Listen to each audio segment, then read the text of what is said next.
Spring के cases क्या given है देखो, वो आप इस टॉपिक को यूज करने से पहले एक फॉर्मूला हाईलाइट कर लो। हमने वर्क पर एनर्जी में किया था, पैरेलल कॉम्बिनेशन में के spring constant K1 plus K2 होता है और सीरीज कॉम्बिनेशन में 1/K1 1/K2 होता है।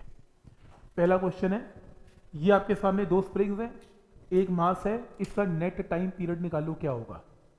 हमें आदत है एक स्प्रिंग एक मास की, तो दो स्प्रिंग की जगह अगर एक स्प्रिंग लगाना है तो स्प्रिंग कांस्टेंट क्या होगा। ये दोनों किसमें कनेक्टेड है, पैरेलल में, तो K plus K 2K, parallel में K प्लस K 2K, तो टाइम पीरियड क्या बनेगा 2π√m अपॉन कितना, सिर्फ 2K। सीधा आंसर मार्क करना है। समझ में आ रहा है क्यों, जब दो स्प्रिंग है, दो की जगह एक स्प्रिंग लगेगा तो इक्विवेलेंट स्प्रिंग कांस्टेंट क्या बनेगा, K प्लस K 2K।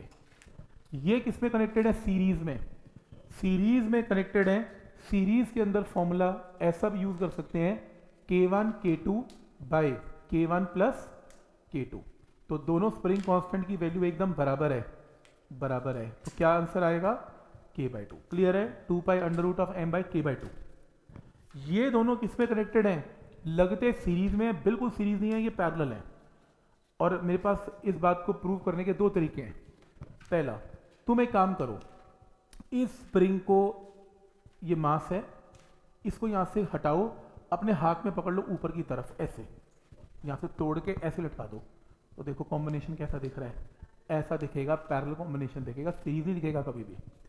तो एक तो ये तरीका है डायग्राम से ही, और अगर ये पैरेलल कॉम्बिनेशन है तो टाइम पीरियड का फॉर्मूला क्या बनेगा, K प्लस K 2K। भूलना नहीं, अगर दो स्प्रिंग के बीच में मास है तो वो पैरेलल कॉम्बिनेशन है।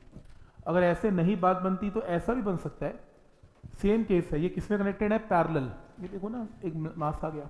इसको प्रूव करने का बहुत सही तरीका है। क्या तरीका है, जब आप इसे हल्का सा डिस्प्लेस करोगे तो ये x एक्सपैंड होगा और ये x कंप्रेस होगा, तो नेट फोर्स क्या होगी दोनों की, -2kx।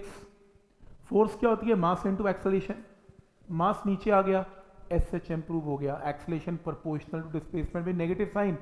SHM की इक्वेशन लिखो, कंपेयर करो, ओमेगा आ गया, ओमेगा 2π/t से टाइम पीरियड आ गया। पर ये करने की जरूरत क्या है, डायग्राम से दिख तो रहा है वो पैरेलल है, तो ये तो मैथमेटिकल प्रूफ है, अदरवाइज वैसे भी दिख ही रही है क्या केस है। ठीक, ये किसमें कनेक्टेड है, सीरीज में। सीरीज के अंदर बताओ, इसमें टाइम पीरियड का फॉर्मूला शॉर्टकट बोलो क्या लगेगा, 2π√m divided by K1 K2 bye K1 plus K2। तुम्हें फ्रीक्वेंसी निकालनी है, इसका रेसिप्रोकल ले लो, फ्रीक्वेंसी आंसर, कुछ करना ही नहीं, आंसर आ गया। तो पॉइंट सबको समझ में आ रहा है कि क्या लॉजिक है इसमें, ये प्रूव करने की जरूरत ही नहीं पड़ेगी आपको। ठीक है, यहां तक।